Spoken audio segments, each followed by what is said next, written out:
Hey, what's going on, everybody? This is the Astro. Wanted to just go over a few clips, a few things that happened recently. We've got Eric Davis that has come out on an interview on Fox News. David Grusch has come out with a statement in support of whistleblowers, and also Robert Bigelow, and George Knapp were talking about Skinwalker Ranch and some of the things that happened there in the third episode of their podcast. So it looks like they are doing this podcast together. So first wanted to go to Eric Davis. He's mentioned this before about the 4 alien races. So here he goes again. He's talking about the 4 alien races. So we've got the Greys, the Nordics, the Mantids, and the Reptilians. So he's pretty steadfast on talking about those and keeping those in the news. And his latest clip, he goes right into it. That's really the focus of the interview when he goes into this. This is the first time that he kind of goes into how he knows about it. It looks like there were some cases and some profiles that that have collected evidence on some of these species or beings. So he goes into that as well. 4 types of aliens. One of those are, quote, Greys, and you've claimed that, as you just did, we've just recovered deceased bodies. Can you describe what they look like? There's a minimum of 4 that we know of, and I've seen the evidence and I've seen the records. They variously are described as the Greys, like what everybody saw in Close Encounters of the Third Kind at the end of that movie in the final scene.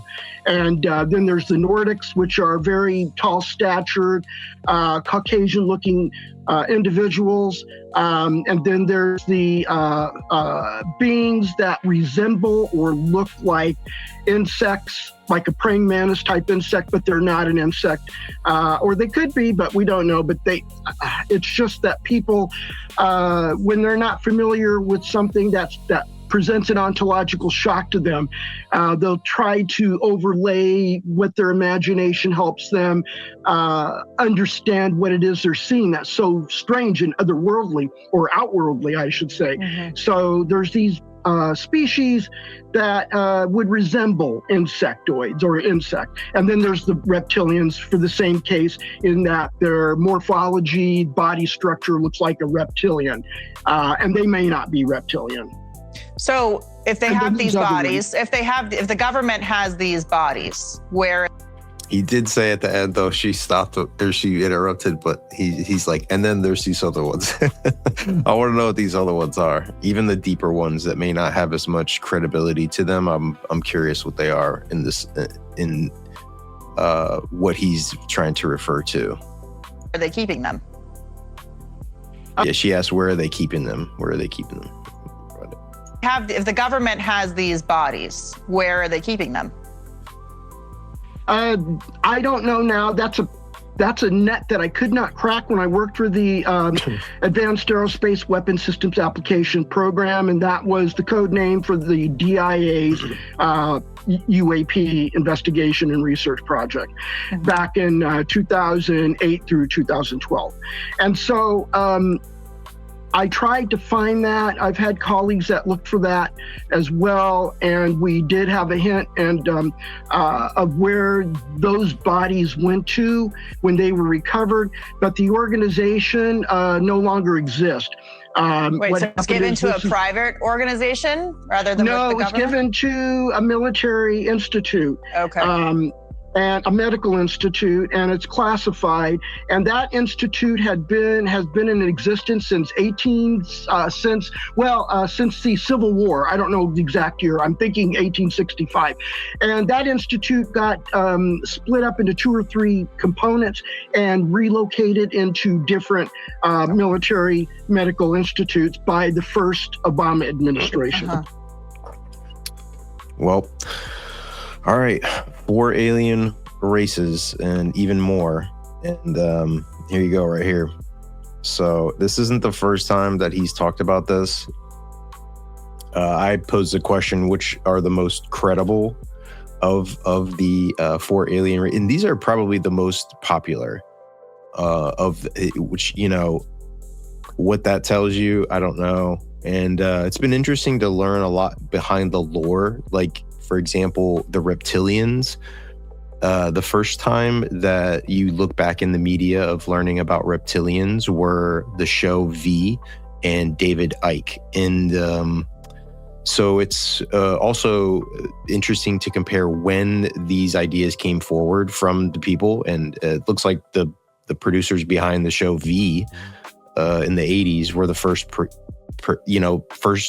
production to reveal reptilians as an alien race that were this like reptilian form. Not to say that like it wasn't in historical context, even like snakes and I don't know, maybe possible that could have hinted towards beings. But in terms of aliens, reptilians, yeah, it first started in behind a show that was called V, which was popular back in the 80s, where they like revealed themselves. They were aliens that pretended to be nice and then revealed themselves as reptilians. And so even the Greys were, I can't remember off the top of my head. I believe it was Betty and Barney Hill in the first popular case for the Greys. And then the cover from Whitley Strieber was the iconic one in which people started to have a lot more experiences. And then Steven Spielberg used the Greys for Close Encounters. And also, I think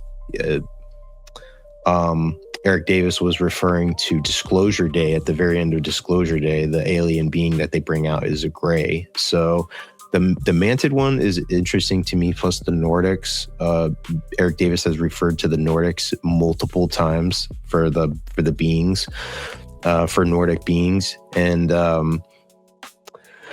so, take that for what it is. There's another clip of him talking about this. Again, he talks about this in a congressional setting. This is when he brought it up to Eric Burleson to talk about. And so this is right next to him. He talks about the same thing. Are they multiple species? Are they what was their size, and how many are usually on a craft? They're typically the multiple species. People are familiar with the Greys, the Nordics. People have talked about reptilians and insectoids. It's not that they're reptilian or insectoid, it's that they resemble to the percipient a reptile or insect type humanoid, because they have a head and four limbs and torso. So Large, small, human size, human scale. and are there how many are a crew? Well, the Greys I'm familiar with from investigating the crash at Corona, which is misnamed the crash of Roswell. It's not the crash of Roswell, it's the crash of Corona in Mexico. Those were Greys, those are 4 foot tall. And the Nordics Are they So he could even go into some of the details of what the beings are, and their sizes and morphology, different things like that. Now, this is all going to be predicated on Eric Davis coming out publicly and revealing this information. And he's also hinted at the thing that has prevented him from bringing forward this information has been NDAs. And so let me just four pop types on of over. aliens. One of There's another clip. Here we go. In which he goes into what specifically, because he's requested the NDA release so that he can reveal the information. He's asked specifically what he would need to ask for the President Trump. I think he's probably gone over this before, but now he's on record. I think people more are paying attention to this, and he's asking for release from his NDAs with this. What would you need from the president in order for this to happen? Well, I would need the standard form 312 intelligence NDA to be waived. That way I could talk about top secret SCI information about UAP evidence that I have seen in person, which are records, photographs, reports, and so forth. And those are still classified, and they are not subject to the Freedom of Information Act, because it'll probably be, they're probably classified for a 50 to 70 year period, 75 year period, I believe. What would you need from the president in order for this to happen? Again, it's going back in the plea to President Trump, I just don't know if that's going to get the ball rolling here, to get on media and to ask for it. The plea will go through something that was recently released from David Grusch. There's just other whistleblowers like Dylan Borland and Matthew Brown who have made these recordings that are a plea, like doing it on social media to try and get the attention of, really, you're trying to get the attention to me of Stephen Miller. If Stephen Miller has the topic, is in control of this. Marco Rubio said this. I reviewed a video, the recent appearance from Marco Rubio, saying to Stephen Miller, I believe that was Stephen Miller's wife that was interviewing him, that he has control of the topic now. So Eric Burleson has said that he's working with them to provide a safe passage and a comfortable way for whistleblowers to come forward. A lot of this just seems to go back on the whistleblowers, to me, is this good faith act and participation into the process as it's being laid out from people who have been setting this up, which are Grusch, and all of this disclosure movement with the past decade has been trying to set it up to this point. So I don't know. I don't know about just trying to hold off for like the perfect setting in the perfect way, to feel like they're coming forward and not risk that the opportunity could go away. I feel like the opportunity could go away, and some people have, like Desmo was one of the last guests which we had on, went into the NDA release, specifically what that would do. Nobody's really gone into the specifics of what that would mean for this like blanket NDA. I asked a question today, would a blanket NDA, would they even allow this to happen if it might jeopardize national security? So these guys might have had access, and they know about it, not necessarily to alien bodies or anything like that, but they know that if they release the NDAs, that they could jeopardize national security or give some information over to China and Russia if they're paying attention. Then they would, then they would be in trouble. So I think the only way that makes sense to come forward would to be through to double check that it wouldn't jeopardize national security. That just makes sense to me. If you're going to go through the real process, if you're going to be, but to hold off and to be like, no, we want to reveal everything to the public, then just do catastrophic disclosure. Then just go ahead and reveal it. Just reveal everything. Just say it.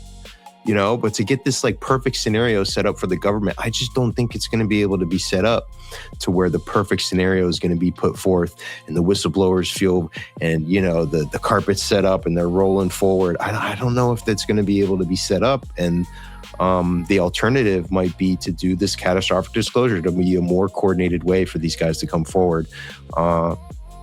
So whether or not this is going to happen with but people like Eric Davis, I don't know what else more he could say, especially about the alien races. And he talks about, what is he saying here? He says, well, I would need the standard form 312 intelligence NDA to be waived. That way I could talk about top secret SCI information about UAP evidence that I have seen. So evidence in person, which are records. So evidence that he's seen in person that are records. So he'd be able to talk about evidence that he's seen in person. Like, what is that? That's not to me. That's I saw this on a document that was. That's not even in first person. We need. Where is Grusch's 40 whistleblowers, man? Like, where are the firsthand whistleblowers? I think that's the most confusing part to me. Is we're still hearing from people that are third person.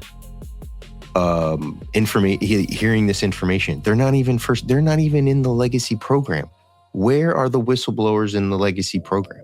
That's really I think everybody's question at this point when they're coming to setting up the whistleblowers feeling comfortable is that we haven't heard directly from a first-hand whistleblower that feels some type of way about any of this. None of the first-hand whistleblowers are coming forward.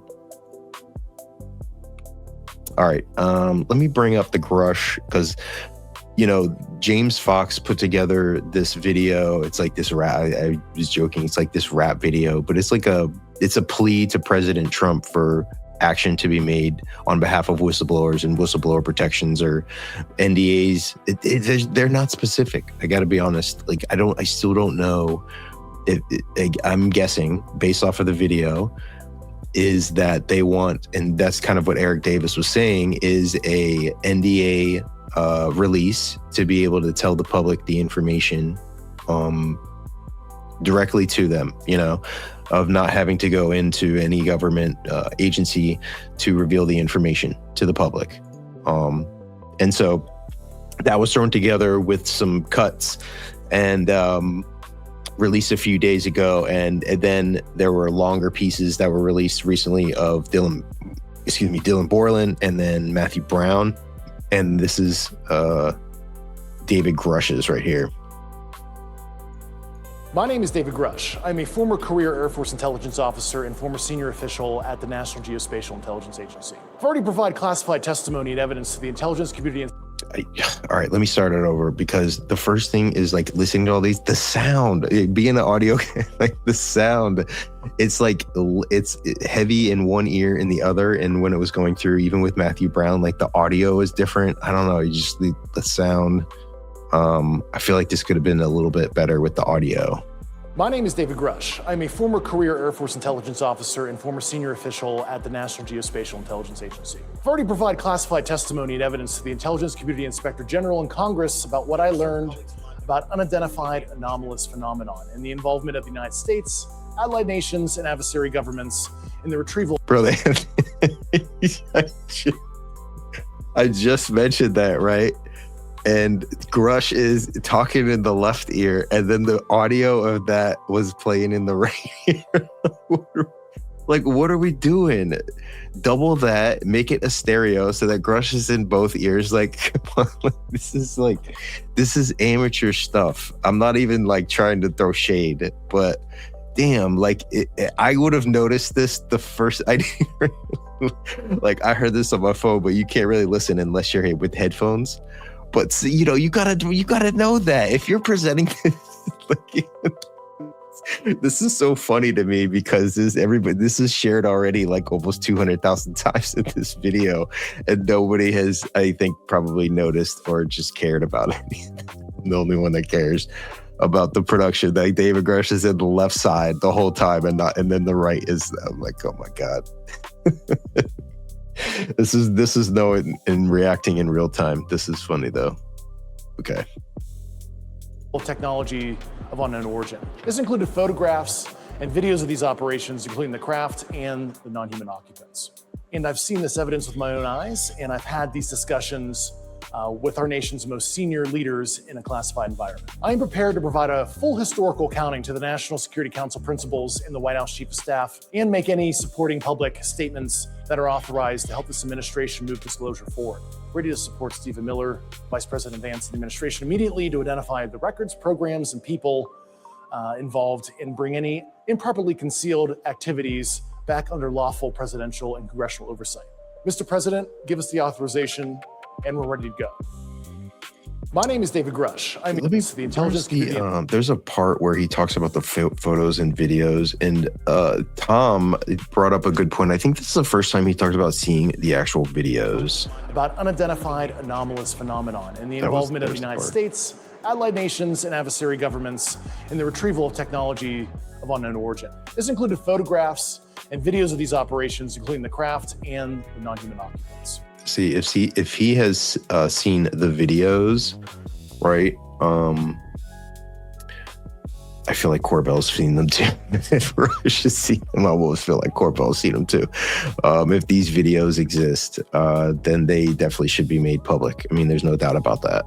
Videos of the craft, and that's, you know what, maybe that's what we're really talking about here, is video and photos of the alien bodies of the crash retrievals. I mean, that's the stuff that we're really talking about.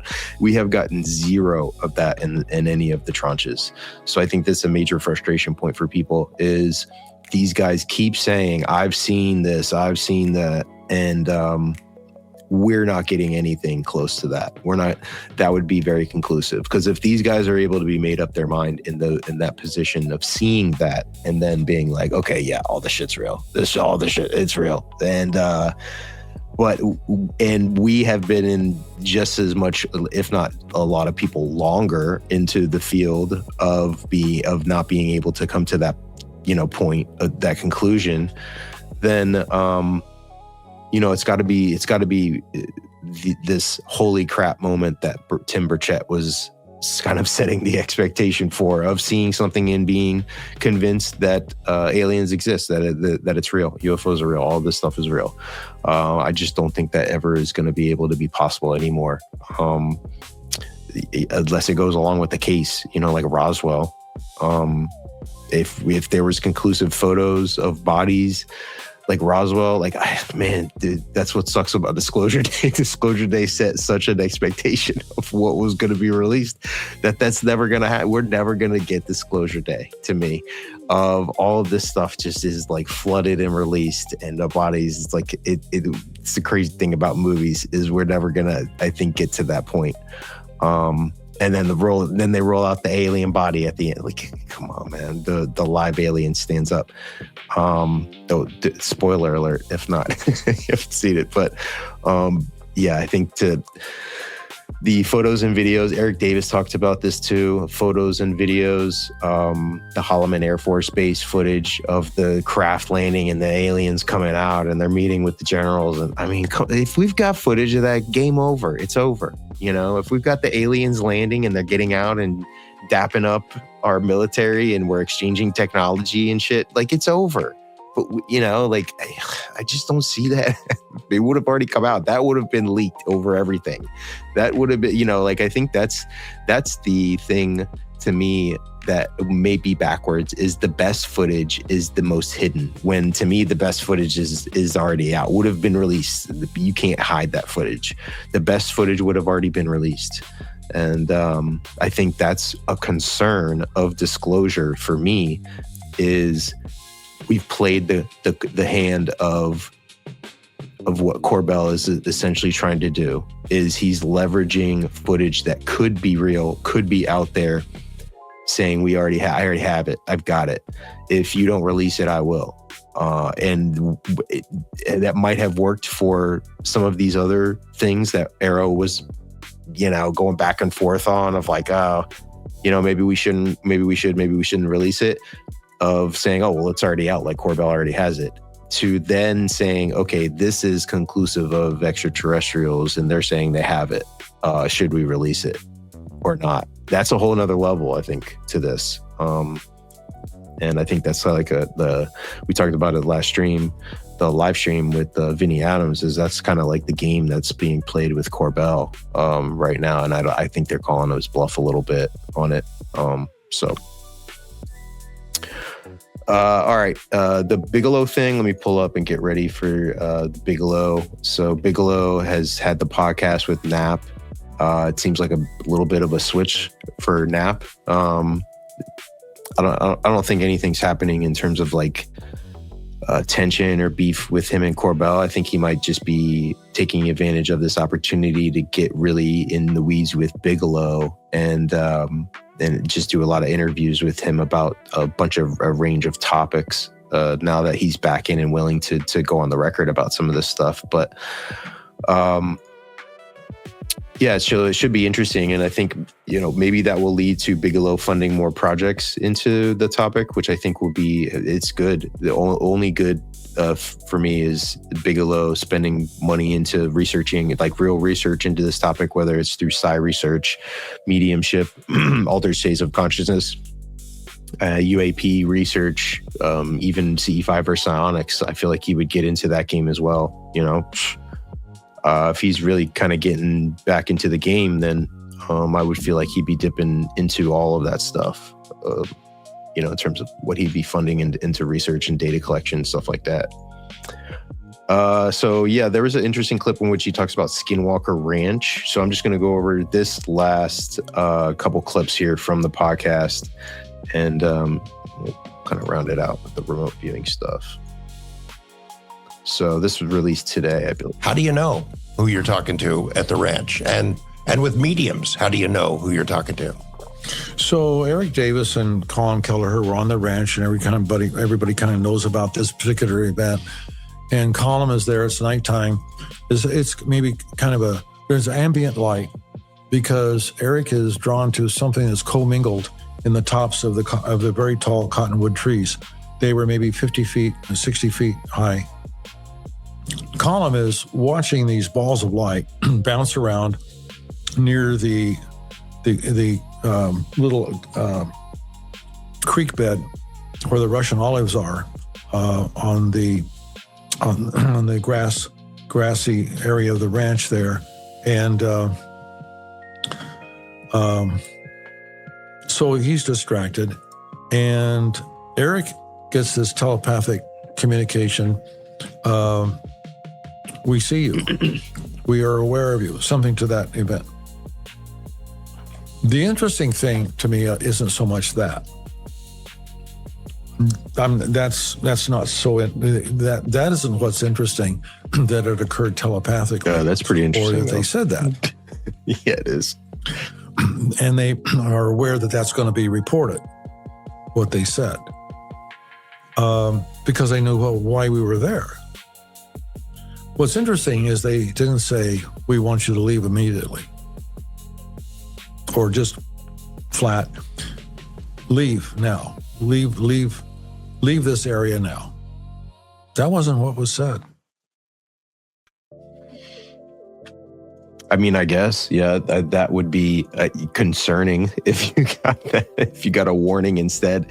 And so that's the next follow-up question, and I'll go right into it, was the next one that they talked about. How do you know? Swirling liquid-looking glass orb. So those orbs, those swirling liquid-looking glass orbs, The turquoise blue. Yeah, the turquoise ones. Somehow attached itself to the fear, fight or flight kind of a thing, and would drive people right to their knees, right? It manipulated. Yeah, you might have a microwave type of application that could do that, to have an army lay all down on the ground, but what you're doing is messing with all of their motor mechanisms and disorientation, and causing a colossal disorientation of where they are in that kind of, or pain maybe at the same time. This was different. This was something that knew exactly how to affect your brain. Or it might have been, and there's a difference between mind and brain. And in the subject of consciousness, they're not the same. You can be brain dead and still have a mind, still have a consciousness. And near-death experiencers experience that. So long as your brain has oxygen, and so long as blood is there. But so something is able to do that. Yeah. So he's saying these orbs could communicate, not only that, but also affect the mind, induce some thoughts, influence even people for their actions and stuff like that. So it's interesting. Wonder how much research. He seems just kind of delayed, still thinking about a lot of this stuff. A few times he's like, no, I don't remember that. He didn't remember what George Knapp was talking about. It does seem like he's not exactly clear on some things that were happening at the ranch in which were reported, and then other things in which he's telling stories he seems to be a little bit cloudy on as well. So here's the last clip that was interesting. This is something that he looked at. We went over the BICS, the Bigelow Institute of Consciousness Studies, and the goal of his research was to look at mediumship and channelers and looking at the other side and seeing if the other side was helping humanity progress and like have this like spiritual maturity. And so he was asked about this. I always find this interesting about the answer. Or is you really just going into this thought? Human beings, the big worry we have is that we lack the spiritual maturity to be able to be eligible. Yeah, are we worth talking to? Spiritual maturity, I like to put it in that kind of context, because it's not whether or not we're knowing enough, we're intelligent enough. It's that our spiritual maturity may be bankrupt. It may be that we're substantially sufficient. We are insufficient in that area. So, because the delta between, as we said earlier, between our technological growth and our spiritual maturity is huge. They're never going to see an intersection.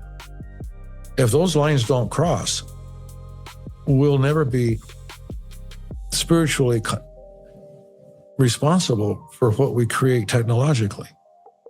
We won't see that. We won't see that we're all in it just for the technology, and we're lethal to ourselves. We're very lethal. Well, if they've been watching us for centuries, which it seems like they have, they've seen the primary occupation of our nation states has been war. We build bigger and more deadly weapon systems, and the biggest things that we marshal are for war. World War II being an example. So there's a question. For 80 years at least, forget the historic going back hundreds or thousands of years. For 80 years at least, why haven't they given up? Yeah. We can see why they haven't given up when we were Neanderthals, early Cro-Magnon, at the time of Jesus, but going back to the Egyptian period and then working our way up to this point in time. But we have not matured for the best over the last 80 years. Why haven't they given up?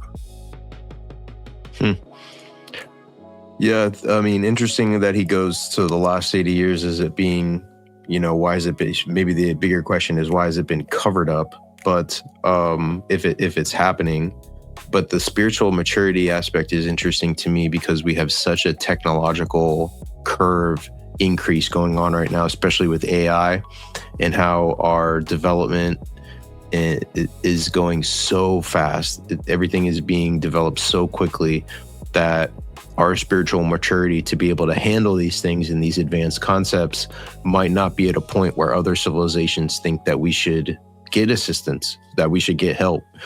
So I love that line of thinking into if other civilizations were encountering hundreds of other other very young species that were developing just like us, and they were reaching a nexus point that we would be along the way of being able to handle these larger type of technologies and ideas and concepts to be able to grow. And man, it's just a bigger and a deeper question that I don't think we're really prepared to reflect on with how we're going, because it's just going so fast that it's not under the control of us anymore, of any one person. I think when you look at the even AI development, things like that, that it's gotten so out of hand to be able to control it, and it's not in the decision of any one part of the species anymore. So large concept, deep stuff, but I think I like Bigelow getting back involved into the field. I think he's got a lot of information that he could share that would be helpful for people that are just getting into the topic or also have a lot of questions, especially when it comes down to OSAP and the research that he was doing, aerospace, private companies' involvement. I think he can help in a lot of these things of how to approach it. And I mean, he would just really just got time with President Trump to be able to pitch this topic. I think one of the most professionally prepared to do that in a position where he's got money, just like Trump does. He's a billionaire. He's respected in his field. And so to be able to present his ideas directly and then get feedback about that, and now he kind of got him rejuvenated, into the topic. Now he's doing a podcast and he's doing weekly episodes. Would be interesting to see if he's got any guests coming up. So there was one last thing that I wanted to talk about. Oh, let me talk about the Galileo Project. So Avi Loeb and the the Scientific Council, I thought it was just interesting. He was recently on Fox where he talks about the Galileo Project and, the Scientific Council and maybe what their involvement is going to be in the topic. So he was asked directly about the Galileo Project in this. You were the co-founder of the Galileo Project, which basically scans the skies for extraterrestrial technology. You have 3 telescopes. One of them is on the top of the sphere in Las Vegas. Have you seen anything in this project so far that maybe you can't explain? We are analyzing data as we speak. We are triangulating, not just the sphere. There are other units that are about 7 miles away from the sphere. And we are looking at every object from different directions to see how fast it's moving. So we are in the process of looking for unusual objects. Haven't found any as of yet. I told my research team that if they see anything unusual, they should wake me up in the middle of the night. Well, you were the co-founder of. So to me, that's not great for the science of UAP, because to me, it's all about current data collection. You want to be able to collect data, and they've gotten to this approach of we need to get, cases out historically. I just don't think you're going to be able to chisel away and figure out anything, make any kind of determination scientifically about old cases that you're trying to unearth evidence for. I just think that's not a very hopeful cause. You could try to do it. I mean, go for it. Why not? But I think the better approach to being able to study and really get a scientific field formulated is through current data collection efforts. And give Avi Loeb credit. He's done the Galileo Project, which is highly calibrated sensors in specific areas and locations that are looking for anomalous activity. It's just unfortunate in 5 years they haven't found anything really anomalous that he's been able to report that has been able to be published enough, or enough of data shown that something anomalous, a real UAP was captured, which is the right thing to do. Like, that's the right approach. It's just unfortunate that I think, so I think it's going to be frustrating for the scientific field to come in, because you have people, like Gary Nolan talking about all, disclosure, and we have all of these things, and kind of speculating on a lot of science behind this stuff. But now that he's on the other side of trying to get it to where scientists all over the world can look at it, it's going to be a very difficult task. So we'll see. That's a big challenge coming up that I think we'll see how the Scientific Council plays out in the next couple months. So just wanted to bring up my remote viewing. So a lot of when I started doing spaces, I did the remote viewing. So every week I do a target inside of an envelope. This week coming up is going to be my 200th week, which is just wild, crazy. To do 200 spaces, you should get like a medal or like a plaque just for doing 200 spaces. Like, that's crazy to do 200 spaces each with a couple hours. And they've been incredible discussions. Every one of them, I think if you go back and listen to it, there's just pieces and parts of it that are really good discussions about the UFO topic and about psi and simulation and all different types of stuff you could mash together and make an incredible sound clips for people who have said some really interesting stuff, really interesting experiences, great guests that have come on.